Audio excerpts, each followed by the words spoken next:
Greetings, my legions of 5 or 6 YouTube followers. This is the moment all 12 of you have been waiting for. We're actually going to hook up the Leslie, now completed, to a Hammond M3 Spinet. It says console. I mean, technically it is a console, but it's really a Spinet. We've got a standard 26.1 console connector here. And I've modified it, and I've modified it for a couple reasons. The first reason I've modified it is because this thing was designed for a 2-pin tremolo switch.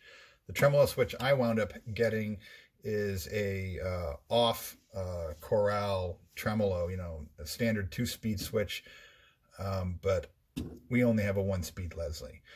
Nevertheless, the 2-speed switch is going to come with a 5-pin connector, not a 2, and so I drilled a hole and put a 5-pin connector here and wired it up so that I can use my 5-pin on-off chorale switch just for the simple on-off task of this. And then I can, if I ever get a 2-speed Leslie, I can rewire this box and use it for that too.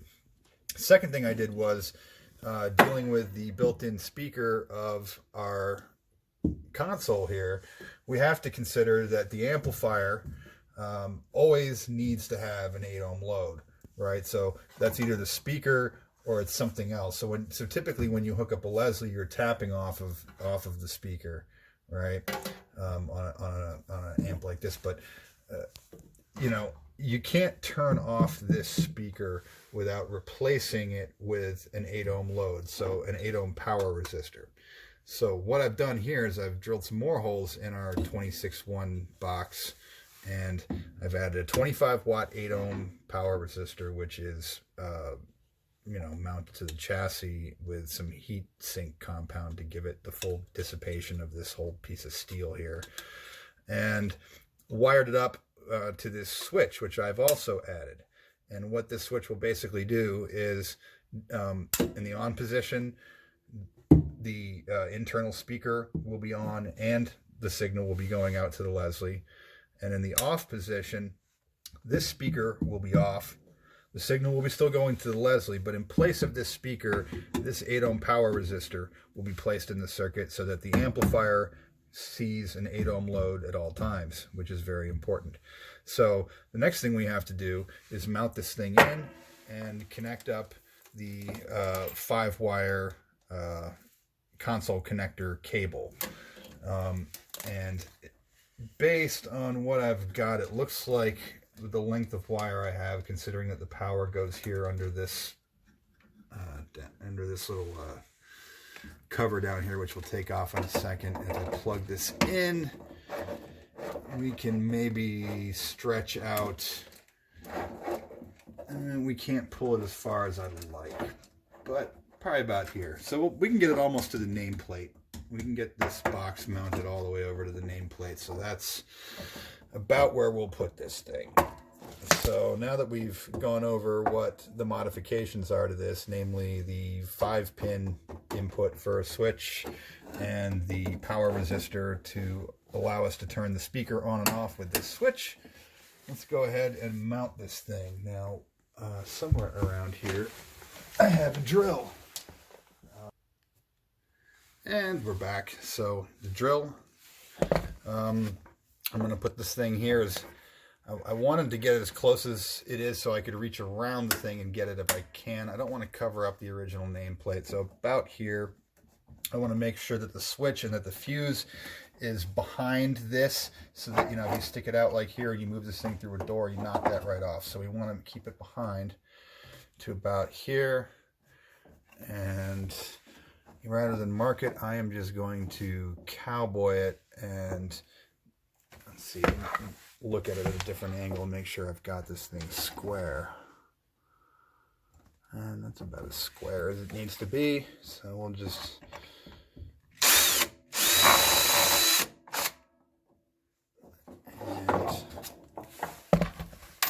put one of those in now. Just loosey-goosey.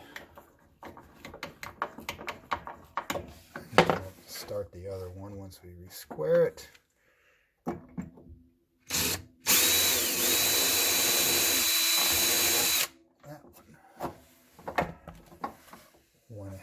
drilled it to the full depth.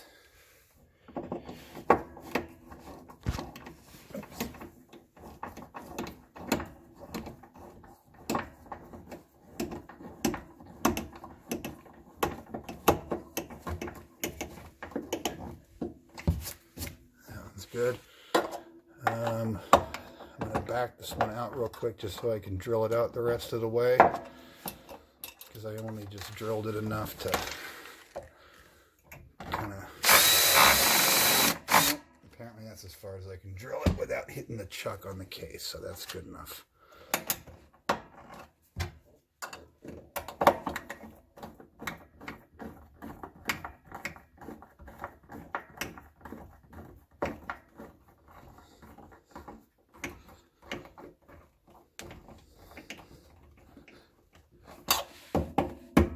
Good, no rattles. All right, so now that we got that mounted, moving right along. Oh, there's that other drill bit. Nice.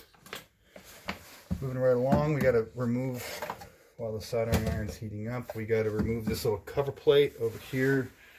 And somewhere, I swear to God, I brought the other screwdriver out. I brought the flathead out here. Somewhere, I knew I had it. You shouldn't have paused it. Okay. Oh, well, that one's, oh, that's just spinning? Really?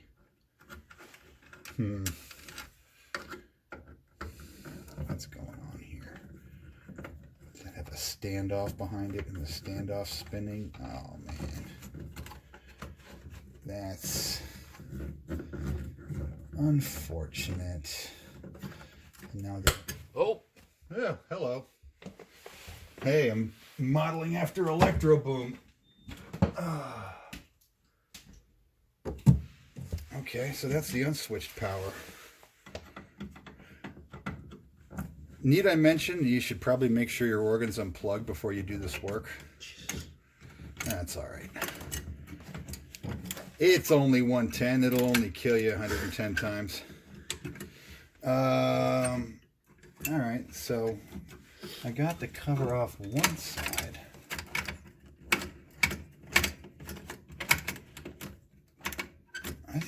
Why do I get the feeling that there's a nut on the other side, and I'm going to have to unscrew this amplifier to get at it now?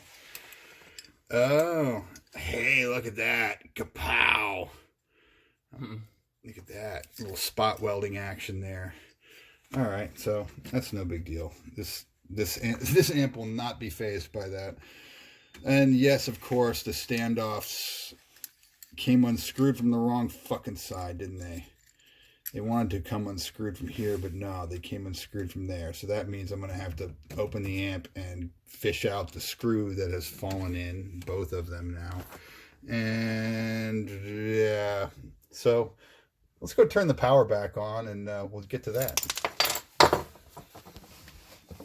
Now let's see here. What do we got? What do we got? We got gray and blue. And on our little harness, we've got gray and blue.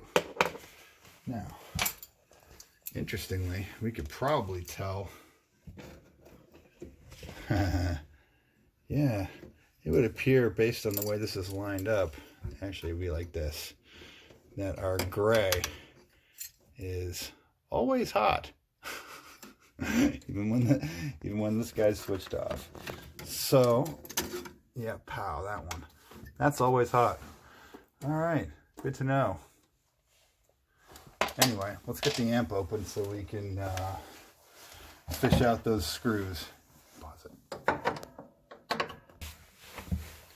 All right, so now that we've turned the circuit breaker back on and we've unplugged this thing from the fucking wall, we can get under here and we can get these screws back on. Now, as I am fond of saying, screw the next guy. We're putting Loctite on this screw so that this stupid thing doesn't ever unscrew from the wrong end again.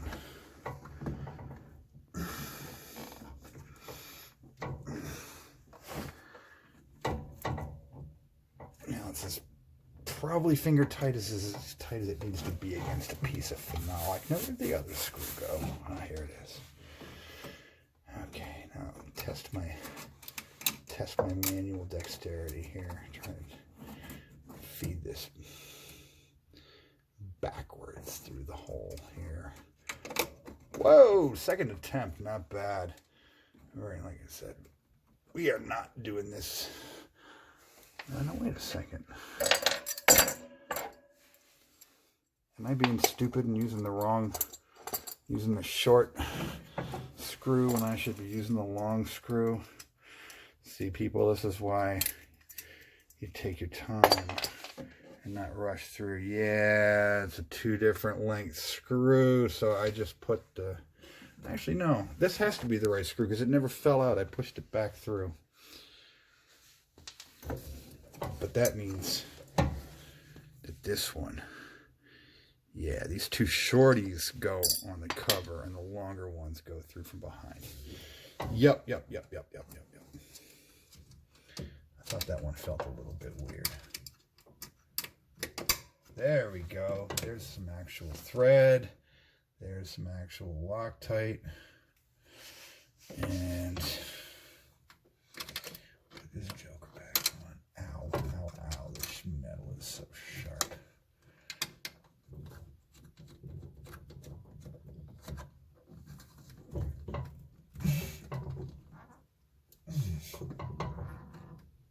There we go.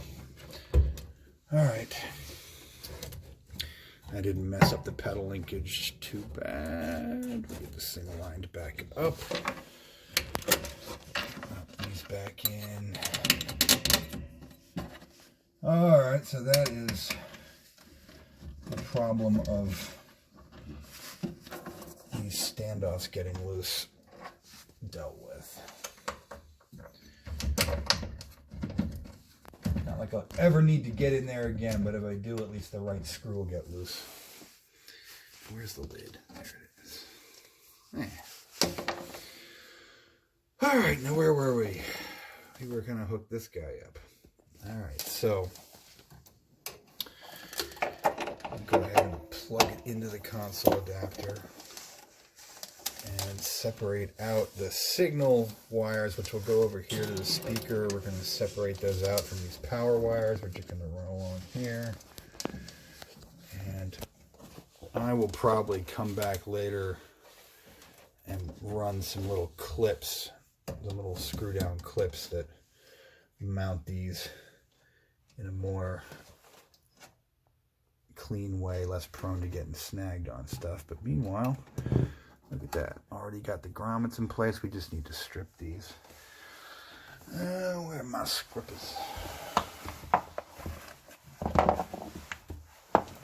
guess we'll use the electric strippers. I've never seen one of these. These are pretty awesome. They're typically used for high temperature insulation like Teflon, PTFE, or ETFE or something like that. And in this case, we're using them on vinyl, so we can be very, very quick with it. Otherwise, it'll make a nice stinky mess. But basically, you got a heating element that's comes down to a little pinch. You press the button, heating element gets hot, and you spin it real fast and move it to the other side and pull the thing off. The advantage to this, I mean, you know, the disadvantage is that it stinks and that the fumes are pretty horrible. But the advantage to it is that it cannot nick the conductor. You won't often when you use mechanical strippers, you'll nick or flat out remove one of these. The thermal strippers will not do that. That is an advantage. And when you're working with Teflon, that stuff's so slippery. If you're trying to use standard strippers for... Okay, there's our blue wire in place. Oh, now I need to unplug the soldering iron to use the strippers. Plug the soldering iron back in, but it still should be fairly hot. Now, where's the solder? There it is.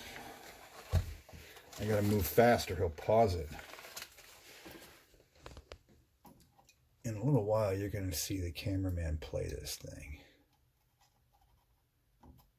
Hint, today I am not the cameraman. All right. Blue wire down. Let's do the gray wire.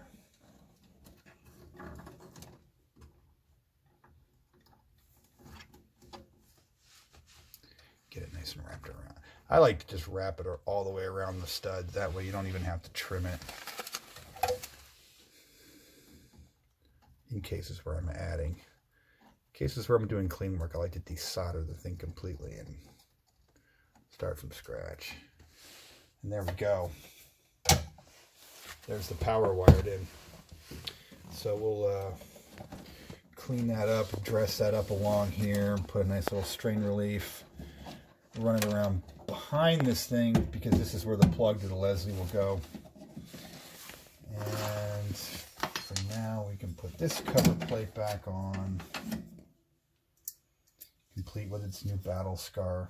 I swear to God that wasn't staged.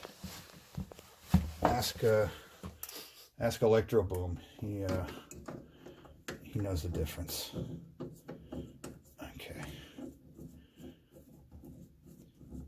Actually, I can tell you what that was. That's kind of an important safety lesson. Anytime you're outside of your routine, in this case working with somebody else who's watching over my shoulder and holding a camera, that was enough to put me outside of my routine to where I forgot the simple stuff that I would have never forgotten. Well, not never, but I think you know what I'm saying. Okay, so we got that put in. Now, I'm going to unplug the speaker from the amp so we can work on it. It's got that same 5-pin plug that's here, but obviously it doesn't go there.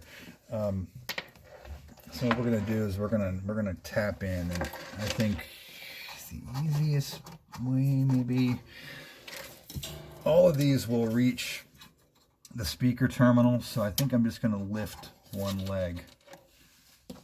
And gosh, which one is positive on this? I'm pretty sure green is positive on this. Ooh. Let's clean it up. Which one is green? So dirty here. Okay, that one's green. All right, so what we're going to do is we're going to lift that off, hopefully very nice and clean.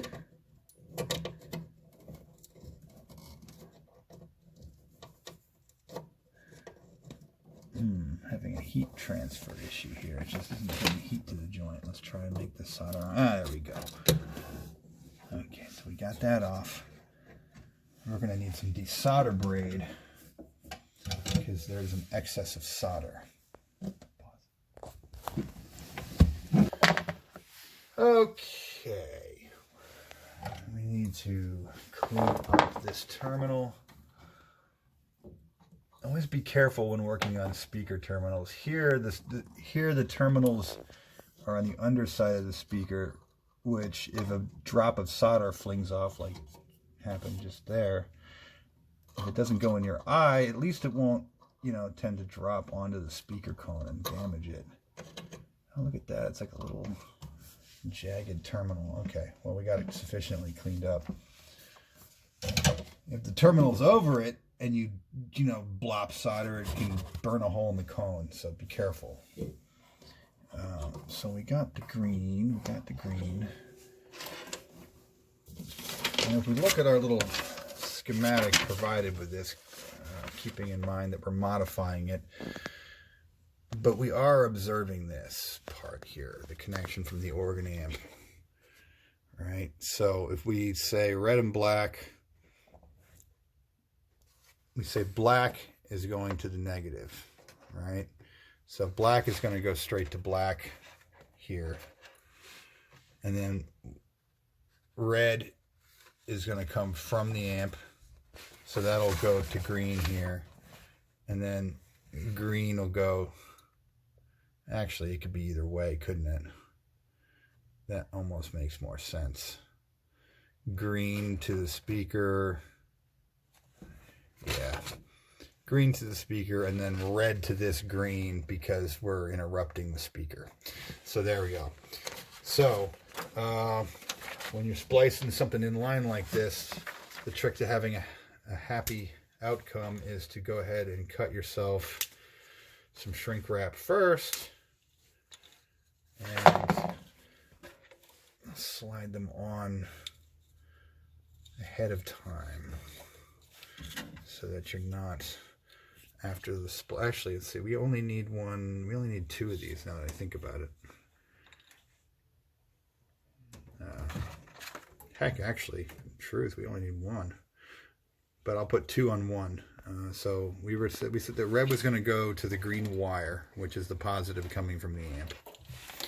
So we're going to go red to the green, red from the box going to green here, and that wire end needs to be cleaned up, otherwise it'll poke right through the shrink wrap. That's another thing. If you have little sharp pokey bits on your wires and you try to do inline splices with shrink wrap, the little pokey bits will go right through the shrink wrap, so you better off just cutting those off. That's borderline not quite enough to do the splice, so I'm gonna, well, I've already unplugged that. Let's see, can I just, this wire is so old and gummy, can I just do it with my fingernail?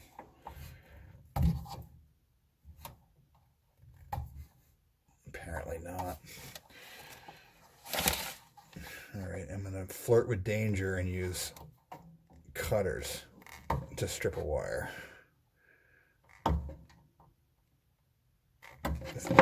Ooh, it did it. I did it. That could have ended badly. I shouldn't have been lazy. I should have just hooked up my electric stripper again, but I didn't feel it because my soldering iron's showing the same outlet and it's already up to temperature. So just to make this nice, and since I've already cut a couple lengths, I'm going to put 2 pieces of shrink wrap. Oh, darn it, I'm doing the wrong wire. Here we go. Red, red, red, red. I've already got one on there, so I'll put a second. And now, do a little inline splice twist. If I can possibly, I think I have left both of these wires too short to really do a good job at this. But it's okay, I'll make it work. Doesn't have to be perfect. It just has to work and not, ow, have any pokey bits. There we go. That's a decent little twisted connection. And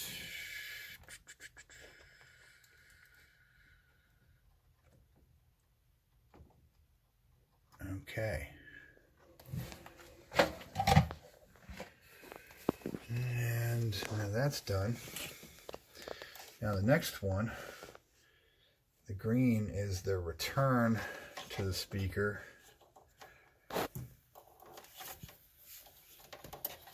So that just goes straight to the terminal where we unsoldered the previous green wire from. That was coming from the amp. Now we'll put the green wire from the control box instead.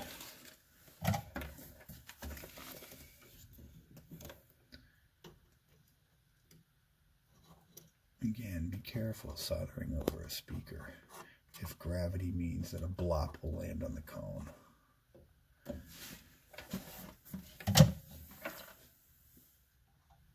There we go.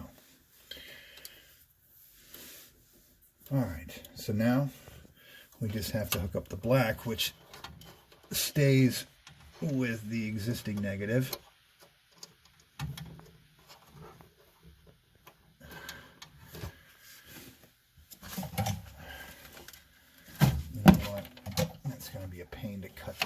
So I'm just going to wrap that the rest of the way around now before I solder it. There we go. Now before I make that last connection, I'm going to make sure that all 3 of these run together and that I can tie them up. And I can, so I'm good to go. Make sure they weren't like wrapped around something stupid or tangled or anything. Nothing sucks more than making a solder connection only to realize that the wire is tangled in something. And there we go. And that right there should be the final solder connection. So I'm going to unplug the soldering iron and swap it out for the handy dandy heat gun. And let's take the first piece and kind of center it over that.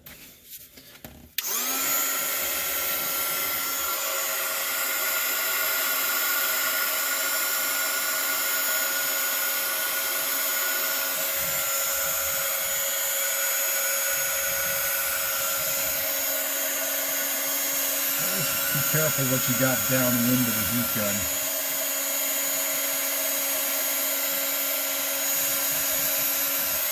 Okay, so that one's on there.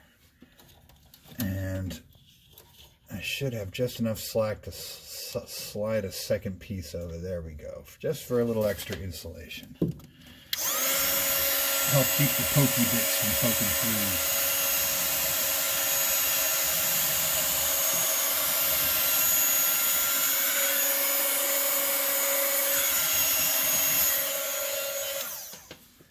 And there we have it. So you just need to dress this up a little bit, and then it literally should just be a matter of connecting the cable from here to the Leslie, and it should work. Oh, we got to plug our speaker back in. And keep that away from the spring.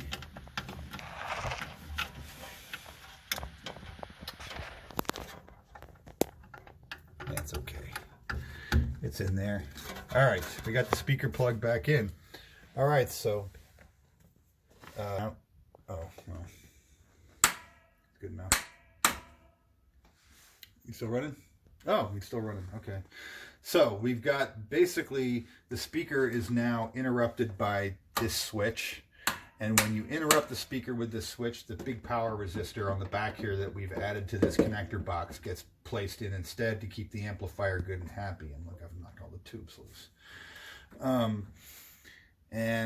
We've got a 5-pin socket added for our 5-pin half moon switch, and we're going to show that in a second. Nothing much to mounting that other than screwing it into the front of the console and plugging it in because I've pre-wired this.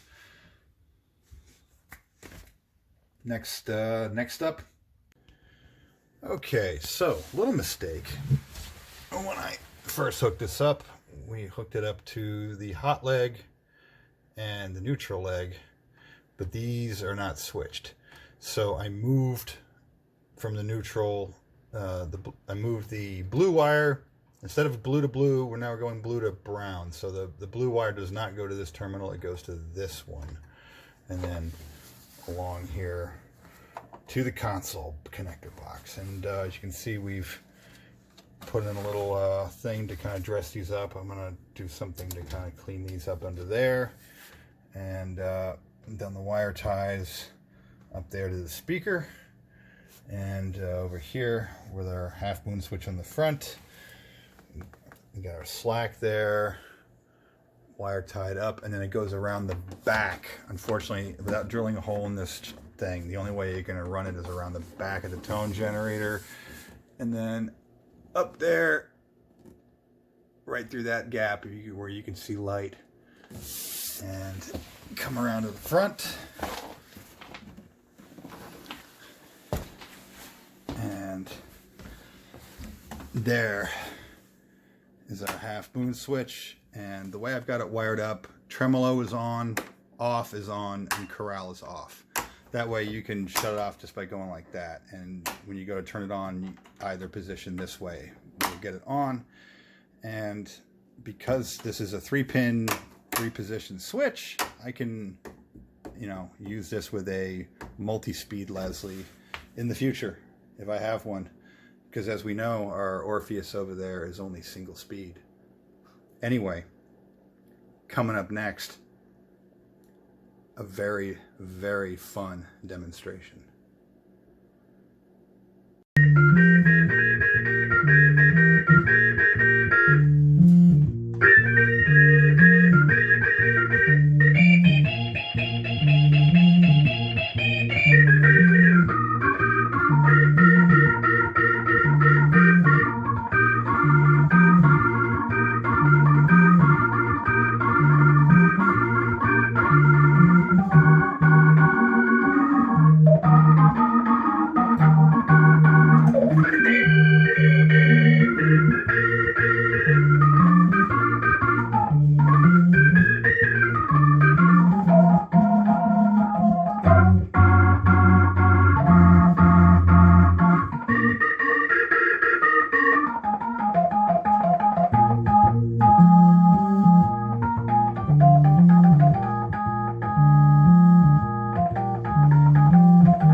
Nice.